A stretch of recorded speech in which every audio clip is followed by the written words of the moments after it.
Hi guys, my name's Sanjay Gupta. I'm a cardiologist in York, and today I thought I'd do a little video on the subject of chest pains. Okay, so I thought of this because when I went to work today, I met a man, and he'd been admitted to my coronary care unit with a heart attack. And I asked him a little bit about his symptoms, and he told me that about 1 o'clock in the morning he started developing some chest discomfort. And he said, well, it was not a pain; it was just a heaviness, and it felt very much like indigestion. And because I thought it was indigestion, I left it, and I decided that I was going to come and see my GP the next morning, and I fell asleep, and then I got some more pain at about 6 o'clock in the morning, and therefore I called an ambulance, and lo and behold, he'd suffered a heart attack. So it got me thinking, as to whether I could do a video which would help people to try and distinguish whether their chest pains, which occur in the middle of the night, are actually indigestion or whether they could be heart attacks. Truthfully, I think it's quite useful to know, because as I was driving back home, I was thinking to myself, what would I do if I got chest pains in the middle of the night?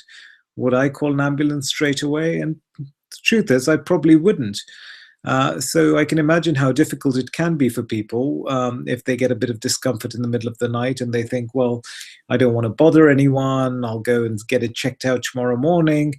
And it's okay to get it checked out in the morning if it's nothing serious. But if it is a heart attack, then a heart attack by its very definition means that the heart is dying, or the heart muscle cells are dying because they're not getting the blood. So you can't really afford to wait until the next morning, because by that time you'll have lots of heart muscle cells that would have died as a result of the heart attack.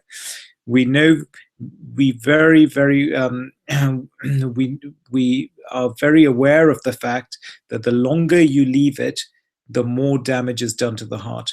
If you leave it long enough, then you can develop very severe heart failure, or even die, because the heart muscles have largely suffocated and died. So it is really important to try and know, are your symptoms because of something else, or are they because of a heart attack? And so the first thing I'd like to say is that the first thing that makes me think of whether the pains that you're getting could be coming from the heart are whether you are the kind of person who's more likely to have a heart attack. Okay, what I mean by that is, what are your risk factors? How old are you? So if you're, say, below 40, okay, and particularly if you're sort of below 30, and you're and you're completely well, and you're fit, and you do everything, and you get a bit of discomfort in the middle of the night, and the discomfort is, say, localized, or it's a shooting pain or a bit of a stabbing pain, and it's not too bothersome, then it's less likely to be coming from your heart. It's more likely to represent something else. Okay. On the other hand, however, if you're older, if you are 60 or 70, if you have risk factors, if you're diabetic, if you have high blood pressure, if you're known to have high cholesterol, if you smoke excessively, if you've already had a problem with your heart in the past, then no matter what the nature of the discomfort is, I think the best thing is to call an ambulance and come to hospital. Now, a lot of people worry that, oh yeah, I don't want to put anyone out. I'll come to a hospital. I'd have to wait for ages.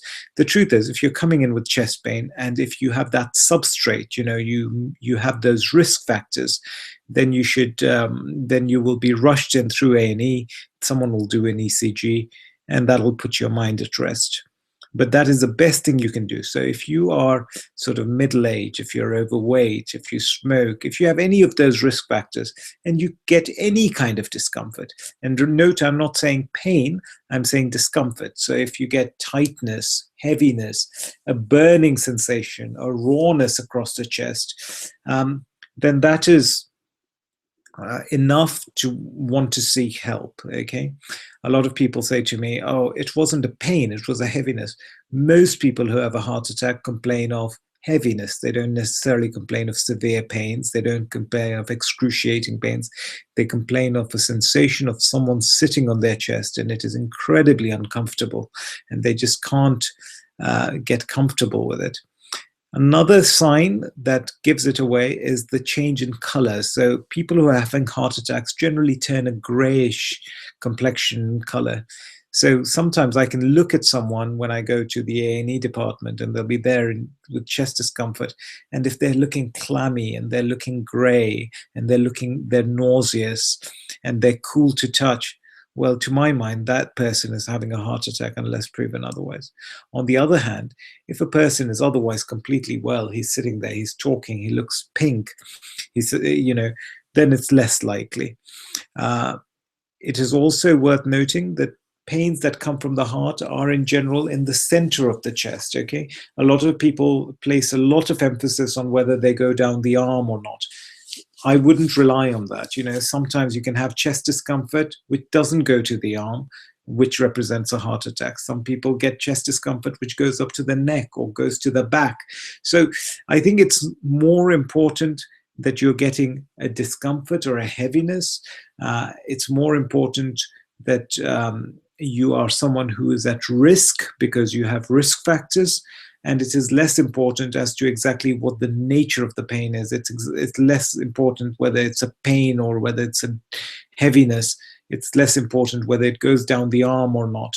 The important thing is, how do you feel? And for most people, this sensation of being very uncomfortable, being sweaty and clammy and cold and just generally nauseous, that is a true giveaway.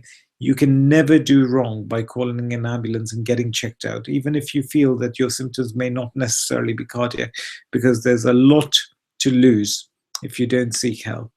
But in essence, if you're a young person, if you're otherwise completely fit and well, if your pain is localized, if it's sharp or stabbing, then that is less likely to be coming from the heart. If it's dull, if it's sort of raw, if it's like a heaviness in the chest, then very much more likely to be coming from the heart. So I hope this was helpful, particularly if you're caught up in the middle of the night and you're wondering what to do. I think the best advice I can give is that always err on the side of caution. You have very little to lose if you err on the side of caution. You call an ambulance, come to hospital, get an ECG done. Someone will check your blood tests out. And if your troponin, your muscle enzymes are not elevated, you'll be allowed to go home. But that is far safer than lying there and spending the night with discomfort in your chest, which could potentially be coming from your heart, and then turning up the next day and finding that you've damaged a large part of your heart muscle. Remember, once you have damaged a large part of your heart muscle, that will never come back, and therefore it's really important that you take those symptoms very seriously when they occur. So I hope this was useful. If you need to get in touch with me, you can do so on my website, and I'm also on Facebook, and I'm also on Twitter. Feel free to send me a message and I'll try and answer things. The other thing I want to request is, if you find these videos useful, please consider subscribing to the channel. Please consider sharing them, just so that it raises awareness and people start looking after their health a bit more. Thanks very much. Bye.